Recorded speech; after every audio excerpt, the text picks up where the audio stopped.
ba nghiệp lặng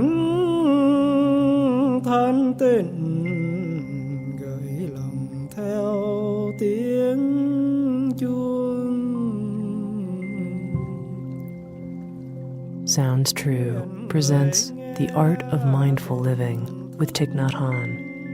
Thich Nhat Hanh is a meditation master, a scholar, a poet, a social activist, and the author of over 70 books, including The Miracle of Mindfulness and Peace is Every Step. Thich Nhat Hanh was born in central Vietnam in the mid-1920s and became a monk at the age of 16. In 1966, he toured the United States to speak against the Vietnam War and was nominated by Martin Luther King Jr. for a Nobel Peace Prize. Exiled from his native Vietnam since 1973, Thich Nhat Hanh lives today in Plum Village, a small intentional community near Bordeaux, France. The Art of Mindful Living was recorded during one of Thich Nhat Hanh's visits to North America. This live recording is composed of highlights from a 5-day retreat led by Thich Nhat Hanh in a monastery in Mundelein, Illinois. During the retreat, one hears the sound of a bell. This is the bell of mindfulness and serves as a reminder to participants to remember their true nature and return to their breathing. And now, The Art of Mindful Living with Thich Nhat Hanh.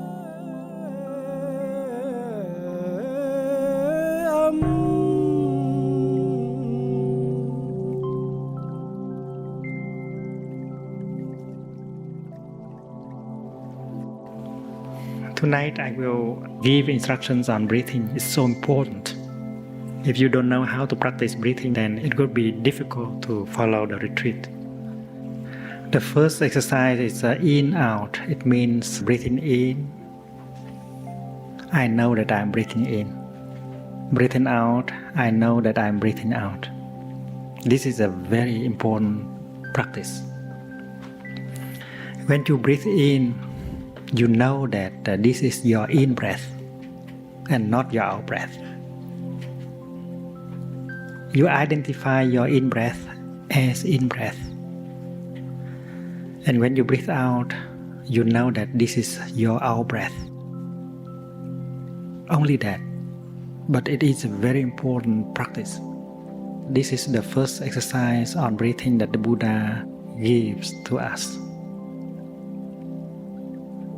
When we practice like that, something wonderful happens. We stop the thinking. And this is a miracle already. Because in our daily life, we think too much. And because we think too much, we are not truly ourselves. Our body may be here, but our mind may be elsewhere. In the past, in the future. And therefore, when you breathe in and out and become aware of your in-breath and out-breath, you stop the thinking and you begin to be where your body is. Our body and our mind are very often separated from each other. And if we practice breathing in and out with some concentration, we attain what we call the oneness of body and mind. Your mind and your body are reunified. And you begin to be there, truly yourself. And this is the first fruit of your practice.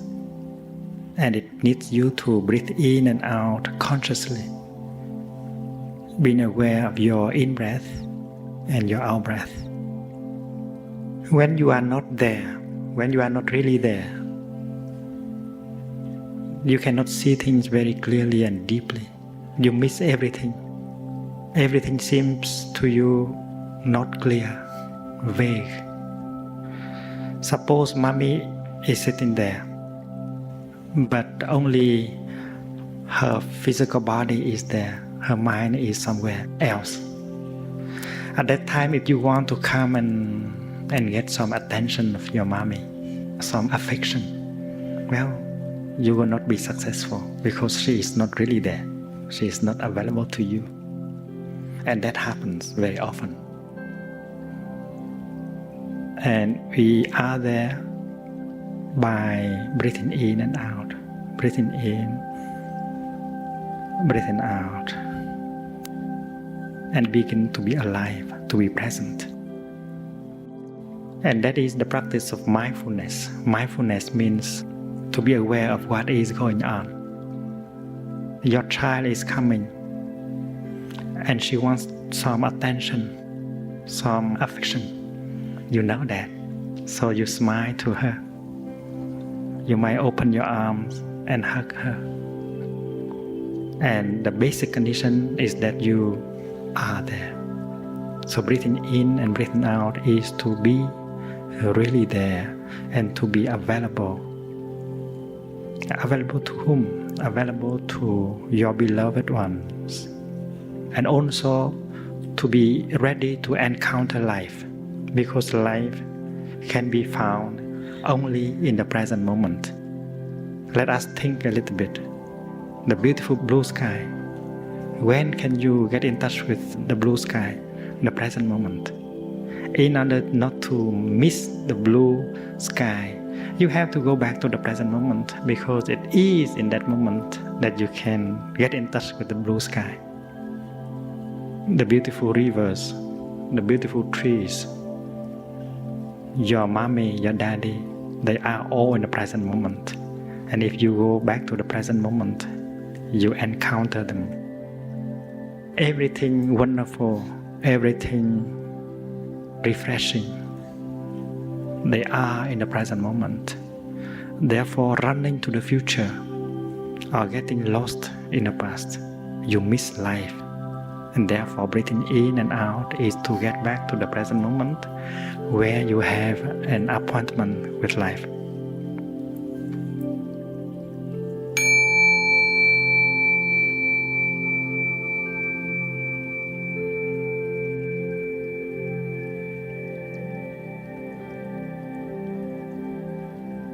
What you are looking for, like happiness, peace, joy, they are all in the present moment. The Pure Land of the Buddhist must be found in the present moment. The kingdom of heaven of the Catholics, of the Protestants, should also be found in the present moment. Look at the tree. It's a wonderful thing, a tree. A tree is very beautiful.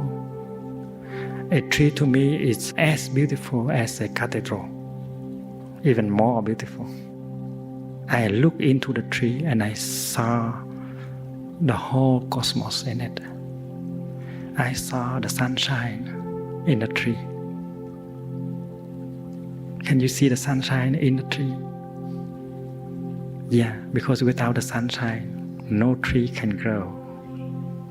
I see a cloud in the tree. Can you see? Without a cloud, there can be no rain, no tree. I see the earth in the tree. I see everything in the tree. So the tree is where everything in the cosmos come into. And the cosmos reveal itself to me to a tree. Therefore, a tree to me is a cathedral. And I can take refuge in the tree, and I can get nourished by the tree. The tree belongs to the kingdom of God. The tree belongs to the Pure Land. And I can get in touch with the tree only if I go back to the present moment, because the tree can only be found in the present moment. And that is why in and out is so important. Suppose I practice like this. Breathing in, I am aware of my eyes. Breathing out, I smile to my eyes. This is to go back to the present moment in order to discover things that you tend to forget, like your eyes. My eyes make me happy. My eyes are conditions for my happiness. In order to see the beautiful blue sky, the beautiful earth, the children, the adults, all kinds of forms, all kinds of colors, because I have eyes. So breathing in order to go back to the present moment and to get in touch with my eyes, is a basic practice for happiness. And breathing out, I smile to my eyes. I smile to my eyes because I am happy to have eyes. I need only to open my eyes in order to see the beautiful trees and so on. Let us breathe in and out a few times and become aware of the fact that we have eyes. You might like to touch your eyes if you wish by breathing.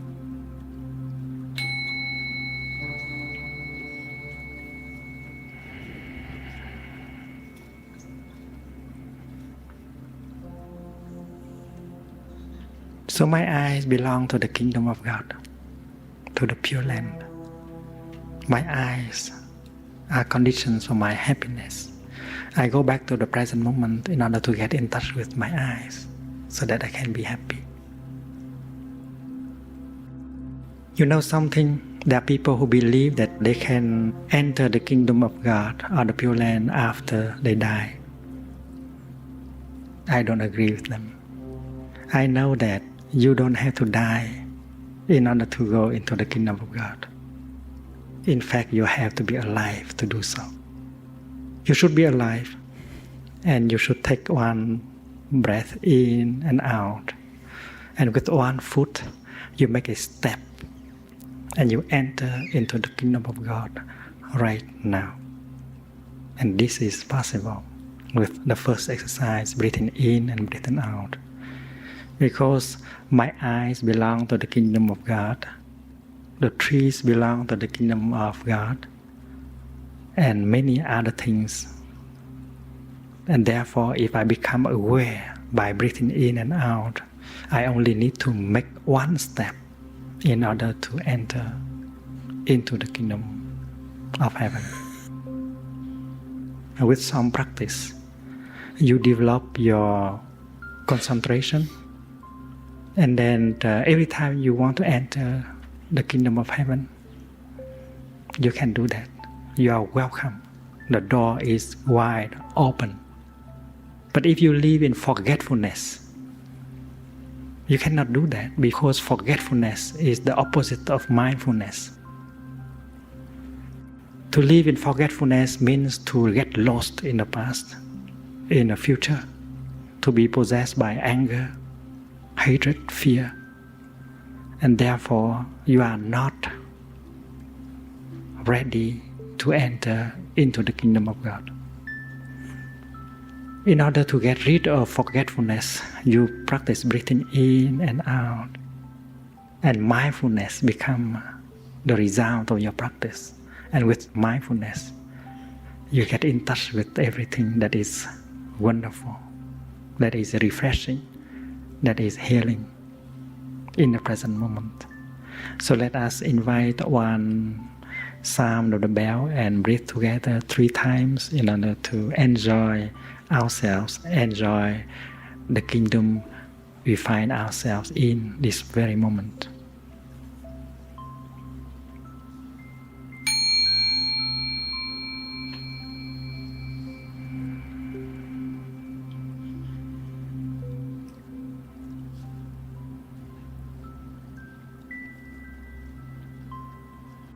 Now we switch to the second exercise. Flower fresh. Breathing in, I see myself as a flower. Breathing out, I feel fresh. Humans are born as flowers. When I look at a child, I see him as a flower.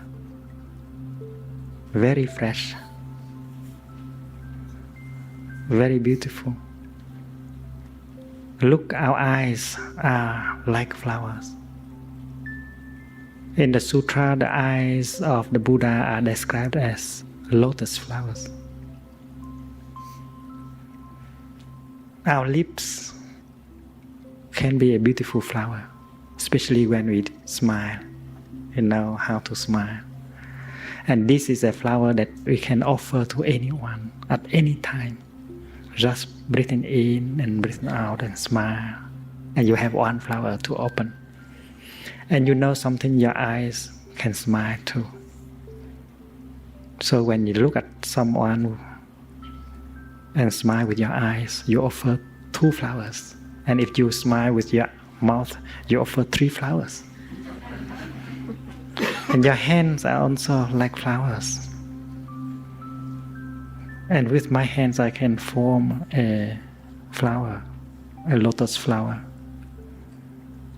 And when I bow to someone, I say something like this: a flower for you, the Buddha to be. And I bow to him or to her. So my hands are flowers capable of making people happy. And when I offer a lotus flower to that person, I offer another flower with my mouth and 2 other flowers with my eyes. We are born as flowers, but if we don't know how to take care of our flower may be tired, may wilt. When you breathe in deeply, you make every cell in your body smile like a flower. Become fresh again for your sake, for your own happiness, and for the happiness of those around us. If you are not fresh, if you are grouchy, if you are irritated, and then the people around you cannot be happy. Therefore, practicing becoming a flower again. Practicing breathing in, I see myself as a flower. Breathing out, I feel fresh. The Buddha practiced refreshing himself. And therefore, when we look at him, we see him like a flower. He is described as sitting on a flower. It means that anywhere he sit with peace, happiness, freshness, because he is a flower himself. So when you sit on your cushion, sit in such a way that you become a flower, and suddenly your cushion becomes a lotus flower. And practicing the way of the Buddha, you should sit on a lotus flower and not on burning charcoals. If you have too much worries, too much anger in yourself, you cannot sit on a flower. You sit on burning charcoal. You have no peace. As soon as you sit down, you want to run again. And therefore, the lotus is not available. In order for the lotus to be available as a seed to you, practice being a flower. Flower fresh. That is the second exercise. And if you practice like that 3 or 4 times, you become fresh and you enjoy that. Now we switch to the third exercise, which is mountain solid. In this position, the half lotus position or the lotus position, you find yourself quite stable, solid. If you feel agitated, not solid, vulnerable, breakable, and then you practice this in order to get solid again. The solidity, the stability of the body will help bring about the stability of the mind. And therefore, sit in a stable position and practice breathing in and out. You become more stable in your mind. Breathing in, I see myself as a mountain. Breathing out, I feel solid. From time to time, a very strong emotion overwhelms us. That emotion can be anger or despair or fear. And when we are overwhelmed by a strong emotion, we feel that we are very vulnerable. We may die. This is too bad, because we are more than our emotion. We are more solid than we may think. And therefore, practicing being solid like a mountain is very helpful. When you look at a tree during a storm, you see that the top of the tree is not solid. You can only see the tiny branches and a number of leaves on the top of the tree, swaying back and forth. You have the impression that the tree is very vulnerable, very fragile. But if you see the tree is firmly rooted in the ground, the impression that the tree is vulnerable will vanish. You see that the tree is much more solid than it looks at the top. We, the human body, the human person, is like that too. We have emotions on the top, somewhere here, but we have the trunk down here. Our trunk is somewhere on this level, a little bit below your navel. And with this sitting position, if you bring your attention down to this level and practice breathing in and out and follow the movement of your abdomen, breathing in, breathing out. I see myself as a mountain. I feel solid. And if you practice like this 1 time, 2 times, 3 times, your emotion will not be able to destroy you anymore. You now know that you are more than your emotions. Therefore, this exercise is very important. We should practice it every day so that when we face a strong emotion, we know what to do in order to handle our emotions. Let us practice this exercise for a few times. Breathing in, I see myself as a mountain. Breathing out, I feel solid. Try to sit in a solid way to practice this. You don't have to use all the words. You just retain the word mountain for inhalation and solid for your exhalation. Mountain, solid.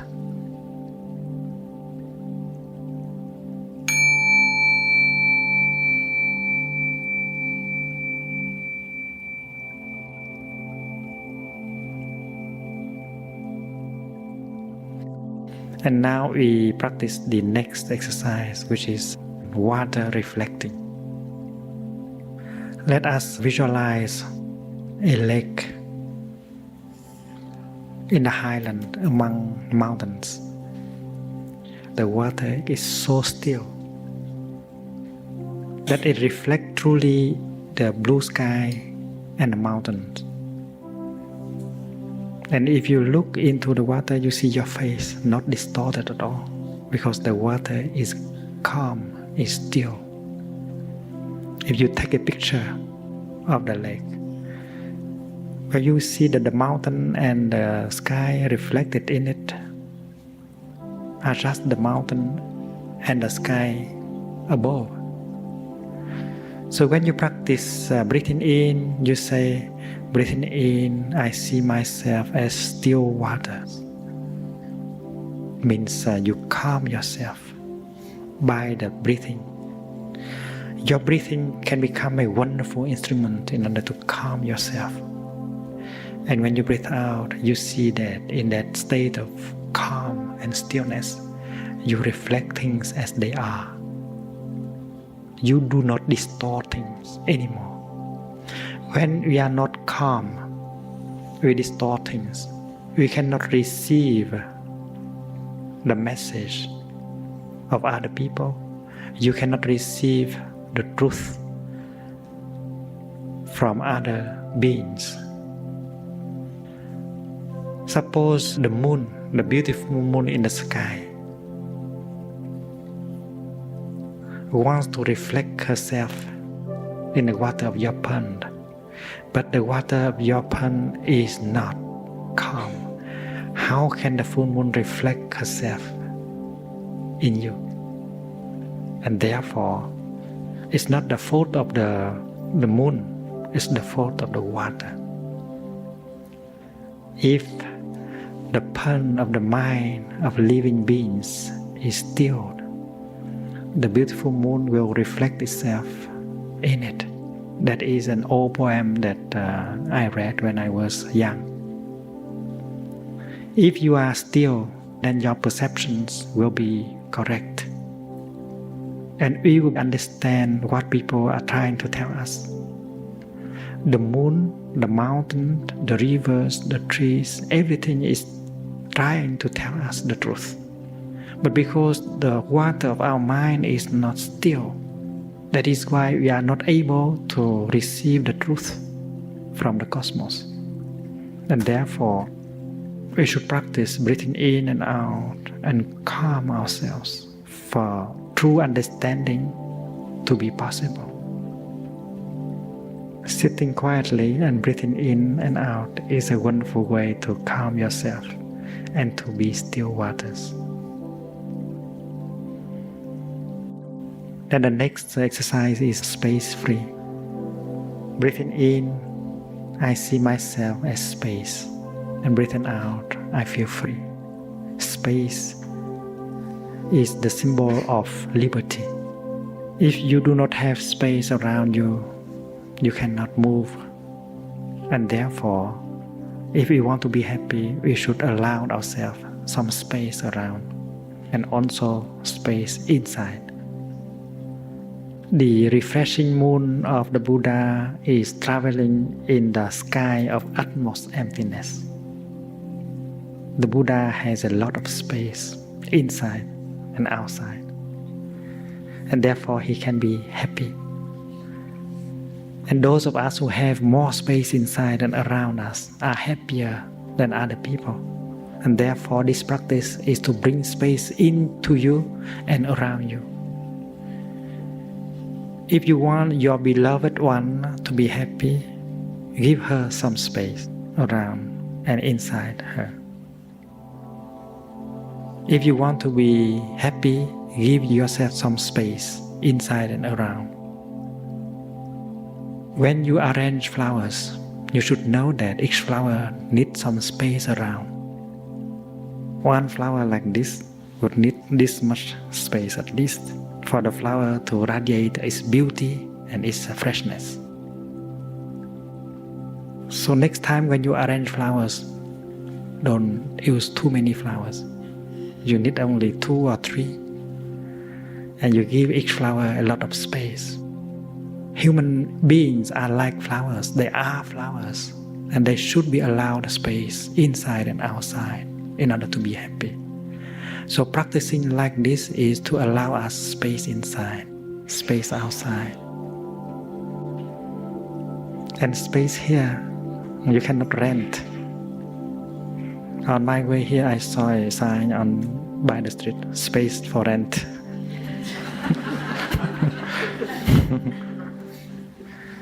This space can only be obtained by the practice.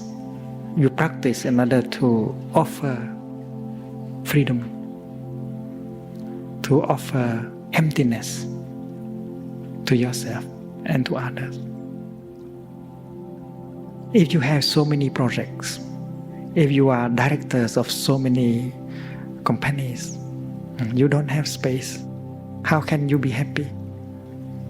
So throw away most of these things in order to have space inside you and around you.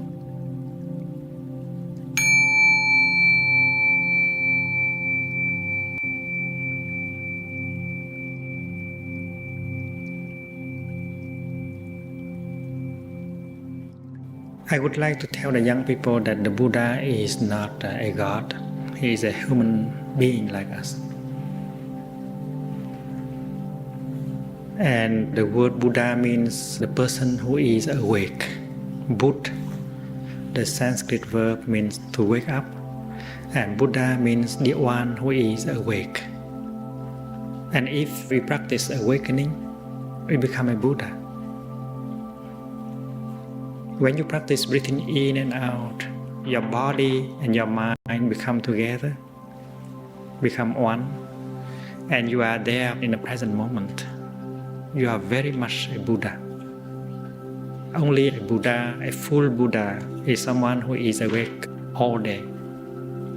but we become awake only from time to time. That is why we should practice mindful breathing in order to be more awake in our daily life.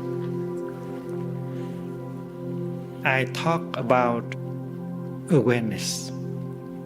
I talk about enlightenment because enlightenment and awareness, they are of the same substance. And now we have the word mindfulness, which is the same, because when you are mindful of what is going on, you are aware and you are enlightened. Suppose I practice breathing in, I'm aware that I have good eyes. Breathing out, I smile to my eyes. That is awareness. That is mindfulness of having good eyes. But that is also enlightenment. Because if I have good eyes, but if I don't know it, I am not enlightened at all. So being enlightened means the same thing as being mindful. And you can get enlightened every minute if you have that kind of awareness. So many of us spend our days in forgetfulness. We live and yet we don't. We get lost in the past. We worry so much about future. We are afraid of it. We make so many projects. We are excited about the future. We have no capacity of being alive in the present moment where everything is. And people who live like that live in forgetfulness. And life is not available to them. And they live like a person who carries their dead body on the shoulder and wanders around. He is already dead. She is already dead. So the problem is to wake up, to be alive again, to resurrect ourselves. And the techniques of resurrection is to go back to your breath and breathing in, I am alive. Breathing out, I smile to myself. This looks simple, but this is the most important practice because many of us do not know how miraculous to be alive in this present moment. And we lose the Pure Land, we lose the kingdom of God.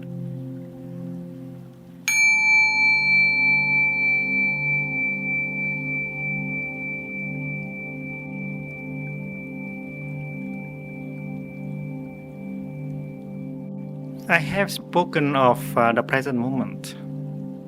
It looks as if I advise people not to look back at the past and look forward to the future.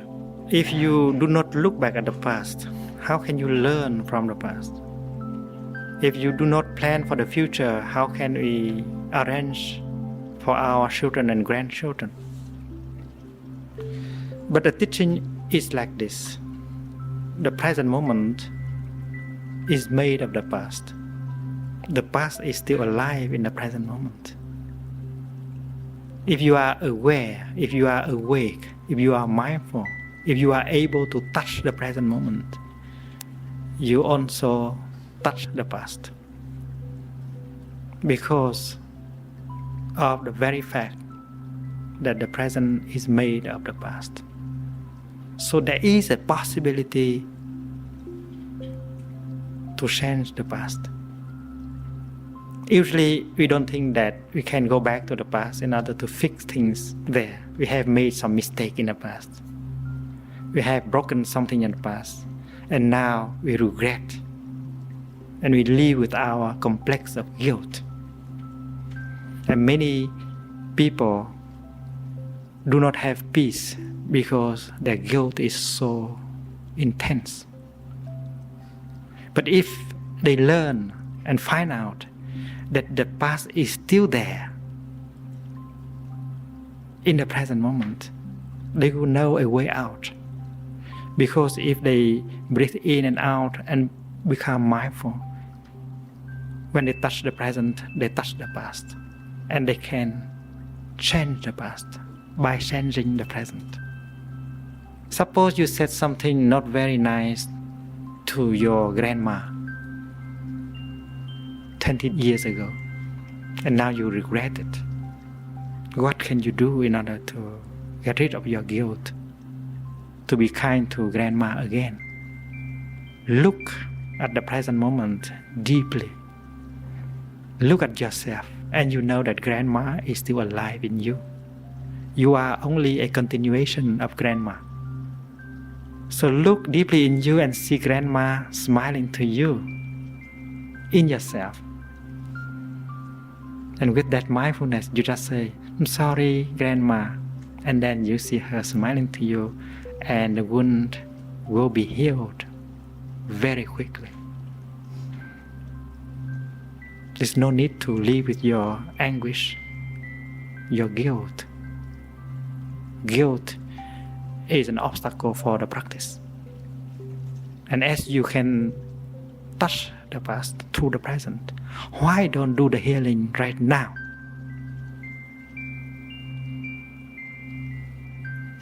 When you are firmly grounded in the present moment, you can look back at the past. You are looking at the present so deeply that you see all the elements that have made up the present moment, and these can be described as the past. Also, you learn that the future will be made of the present moment. The present moment is the substance with which the future is made. And therefore, the best way to take care of the future is to take care of the present moment. What else can you do? If you take good care of the present moment, there's no reason why you have to worry about the future, because you know that the future will be made by the present. And that is why hope is sometimes an obstacle. People tend to hope because they feel helpless in the present moment. They find that the present moment is so heavy, so unbearable, difficult to endure. That is why they invest in the future with hope. I hope tomorrow it will be better. I hope after tomorrow things will be better. And they get a little bit relieved because of investing in the future. That is why religions speak a lot about the future, about hope. But in the light of this practice, hope can be an obstacle.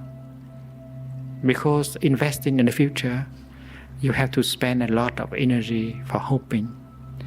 And there's not much energy left in order for you to take care of the present. And without enough energy, we cannot have a breakthrough. You cannot break through to the kingdom of God. And therefore, not to hope.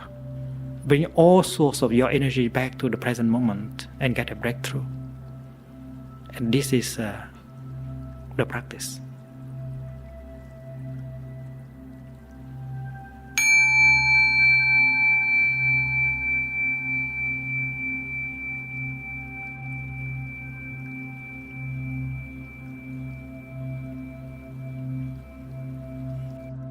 To be awake is to be aware of what is going on in your body, in your feelings, in your perceptions, in your mental formations, and in the world around.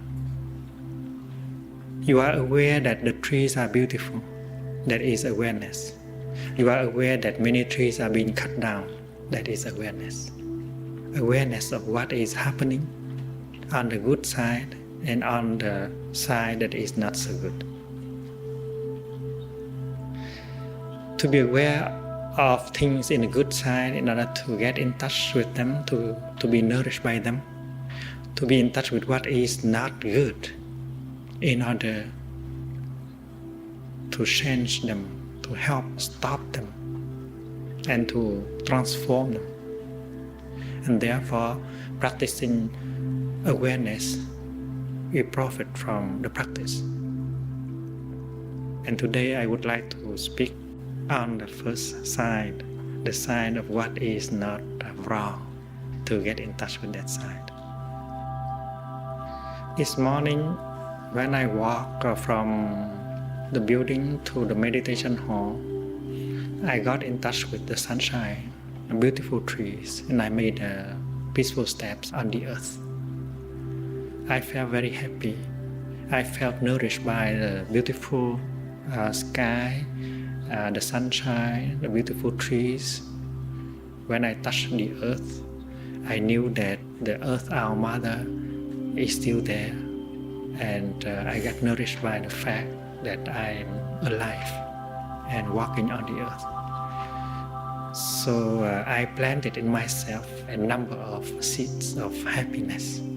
I know that this is very important, because if I do not have enough happiness within myself, I shall not be able to help other people, other living beings. So that is why every day to practice in order to water the seed of your happiness, of your joy, is very important. Everyone can practice being mindful of the existence of their eyes, of the fact that they are alive. And that seed in their consciousness is called the seed of mindfulness. But because we live in forgetfulness, that is why the seed of mindfulness has been buried deeply in our consciousness for a long time. Now practicing is to water the seed of mindfulness in us so that it will become important and manifest more often in our being.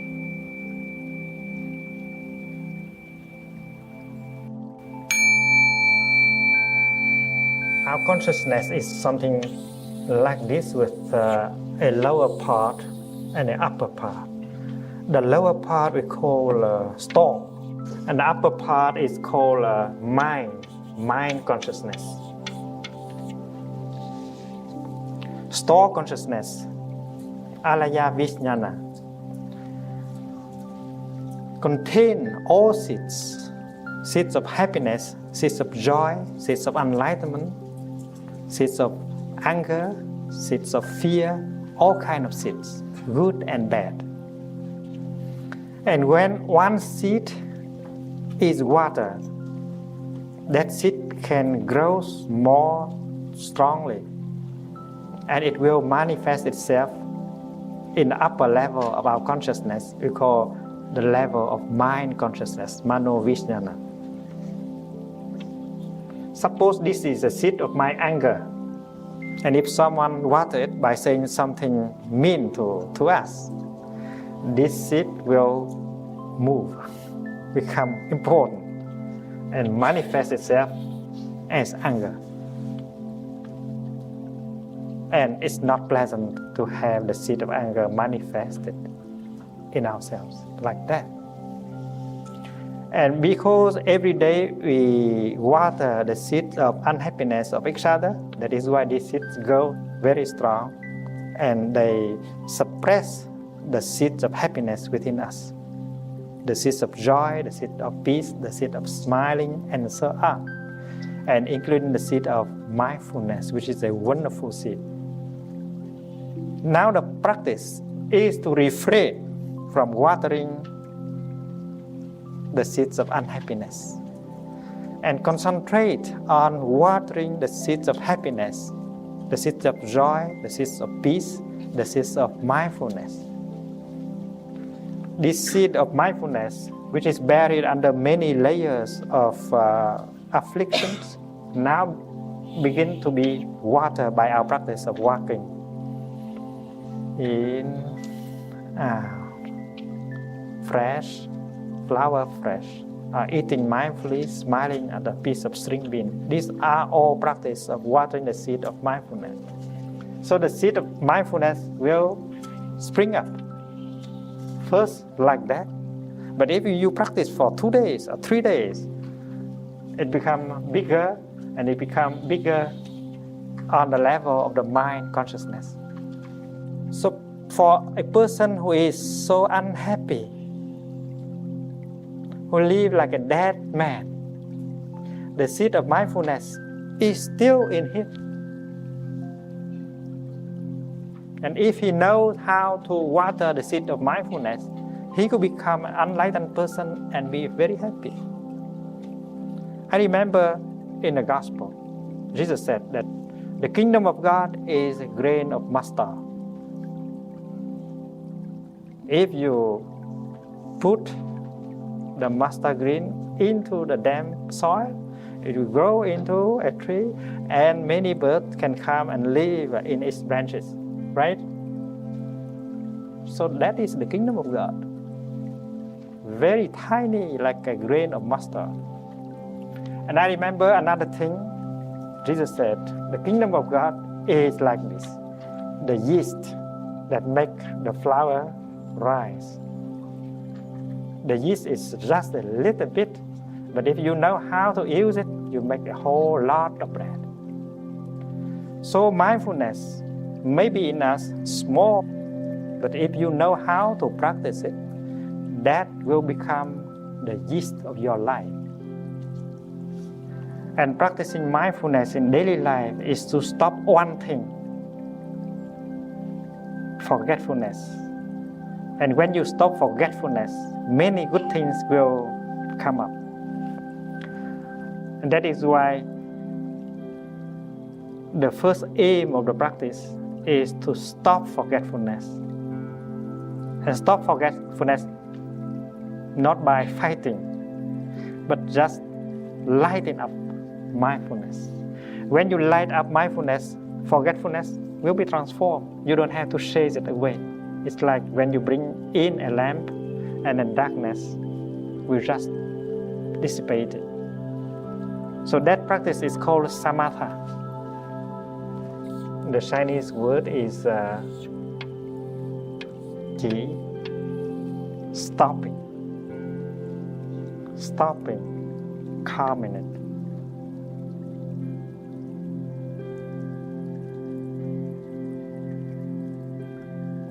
There are many things that go wrong in the world and in our own consciousness, in the collective consciousness. And if we learn the art of stopping, we can save ourselves, save the world, and save our children, save our planet. And there are so many ways of practice of stopping in the Buddhist tradition. And breathing in and out is one of the ways of doing that. When you breathe in mindfully, when you breathe out mindfully, you stop forgetfulness and you begin to be alive. Stopping something is to reveal something else. Always like that. Stopping is not a negative thing. Stopping can be a very positive thing, because when you stop that darkness, you bring about light.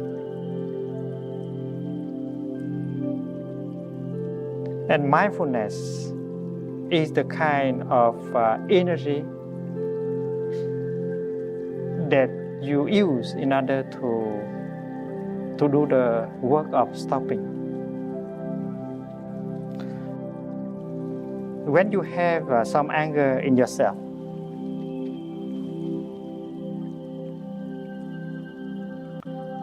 you bring mindfulness up in order to take care of your anger. And mindfulness becomes mindfulness of anger. Breathing in, I know that I am angry. Breathing out, I know that anger is in me now. You are taking good care of the guest in your living room. Because mind consciousness is the living room, and the store consciousness is your basement, where you keep many things. And when something unpleasant appears in the living room, it's like a baby crying in the living room, mother has to come and take care of the baby, holding the baby in her hands, in her arms, with loving kindness. Mindfulness is the mommy. When the baby of anger is crying a lot, kicking a lot, mother mindfulness has to come up and hold the baby in her arm, because she is tenderness, she is love, she is care herself. That is why 1 minute or 2 minutes later the baby stops crying and kicking. Mindfulness has the power of calming and stopping. If you continue to breathe in and out mindfully and embracing your anger in it, you will transform your anger. When the mommy holds the baby in her arms, her power of love and care will calm the baby. But that's not the only thing the mommy does. Mommy is looking more deeply to find out why the baby is crying. And she may find out that the baby has some temperature, or the baby may have some trouble in its stomach, things like that. And that is the work of looking deeply to see the real causes of the pain. And that is the other aspect of meditation, vipassana. Vipassana means looking deeply. If you do not have enough calm, you cannot hope to have insight. So those who practice insight meditation should practice calming meditation, samatha.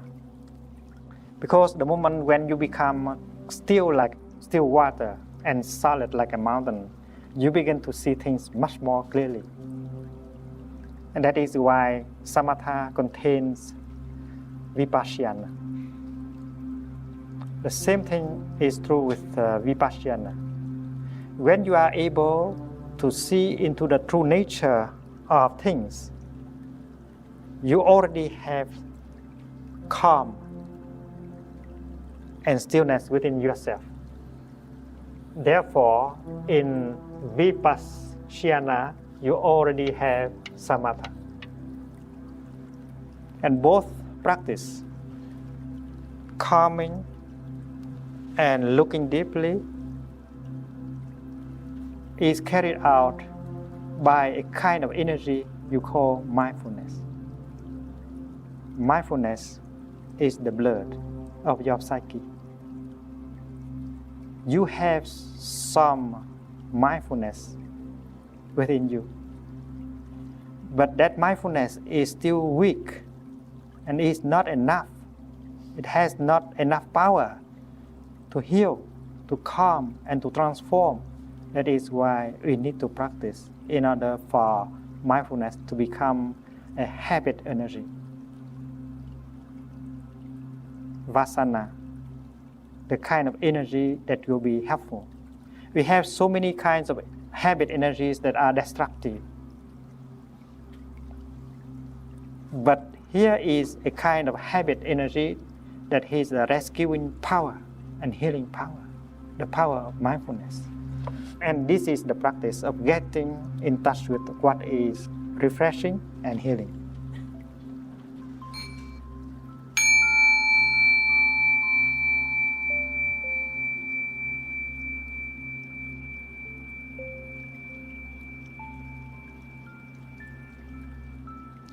As I have said, samatha meditation, the meditation of calming and stopping, has already possessed insight in it. Because once you become calm, the moon of the truth begins to reflect in yourself. And that is why when you use your mindfulness in order to touch an issue, to touch the full moon, to touch the sunset, to touch the flower, to touch your old child, then these kind of things will reveal more deeply to yourself. And when you use mindfulness in order to touch your pain, your anger, mindfulness begins to transform it, with or without your intention to do so. It is like the sunshine. In the morning, the flower is not open yet. But if the sun continues to shine on the flower, and the energy of the sunshine penetrates little by little into the flower, and then 1, 2, 3 hours later, the flower will open. Energy entering into another zone of energy will bring about some transformation. So the fact that you breathe mindfully on your anger can already help. Mindfulness is there to take care of our pain. And even before it does anything, because it has the effect of calming and stopping already. And therefore, bringing mindfulness as an energy to encompass your pain, your anger, is what we do in meditation. What we do in meditation, whether walking or sitting or lying. Some of you may say that this is a form of suppressing our anger. No, it's not. The mother does not put a hand over the mouth of her baby, no. The mother does not do the spanking job. The mother just takes good care of the baby, and we take good care of our anger in the most non-violent, most tender way possible. So it cannot be described as an act of suppression. It should be described as an act of taking care. Mindfulness is the best part of us. It is the big brother. It is the big sister. It is the Buddha, the mother, that will come out to the living room and take very good care of the baby anger, the baby pain. And this is having direct contact, touching your anger, touching your pain. Because in psychotherapy, they talk about getting in touch with anger, but they don't say exactly what is getting in touch with anger. In Buddhist psychology, it is stated very clearly that the agent that gets in touch with anger is mindfulness. And the encounter between the two is like the encounter between mother and baby will provoke a change. And when the situation is not so difficult anymore because of the work of embracing the baby, the mother will be able to see deeply into the baby in order to see what is wrong with the baby. So mindfulness, after having performed the work of calming, will be used to perform the work of looking deeply, and that is vipassana, insight meditation. And that is what I describe to be the massage of mindfulness, having the blood to touch the painful zone. Suppose someone is angry with his father. He cannot stand sitting with his father. He believes that his father is the cause of all his misery. Now, if we offer the young man therapy, we suggest that he practice this: breathing in, I see myself as a 5-year-old child. Breathing out, I smile to that 5-year-old child that is me. And that is the practice of visualizing yourself as a 5-year-old person. In order for you to see that as a 5-year-old child, you are very vulnerable. You can be hurt very easily by anyone at any moment. A stern look from your father can wound you. A shout from your mother can hurt you deeply. And when father and mother are having a fight, well, you got all the suffering into your store consciousness. We have to know that even we are born, our store consciousness already began to receive wounds from our mother and father. Everything she eat, everything she drink, everything she worry about, every suffering that she has in herself penetrate in our store consciousness. So she, who is an expecting mother, should know that in order to practice mindfulness of eating and of taking care of her emotions for herself, for her baby. And her husband has to practice mindfulness also in order not to brutalize her, not to say things, not to do things in order to hurt her store consciousness, and at the same time the store consciousness of his child. So that is the practice of mindfulness in the context of the family, thought to be for the sake of the child, but it is really for the sake of the whole family. How could a mother not practice mindfulness if she cares about the well-being of her child? She has to eat properly, drink properly, to live her emotional life in such a way that it will not hurt the baby inside her. And the father has to be aware of that and help his wife doing so for the protection of his baby. When the child is born, although the baby does not know the language of adults, but a fight between father and mother, a hurting statement made by either the father and mother, the child receive it, because the vibration in the speech can go directly to the child. We continue to plant and to sow seeds of suffering in the store consciousness of our baby. We think that the baby is too small, how could he understand? But that's not true. The heavy atmosphere in the family continue to water the seed of unhappiness in a child.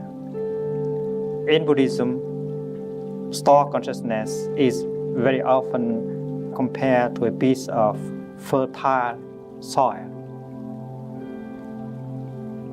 the land of the mind field. And as parents, we are responsible for the planting of earlier seeds within that fertile field. Very important.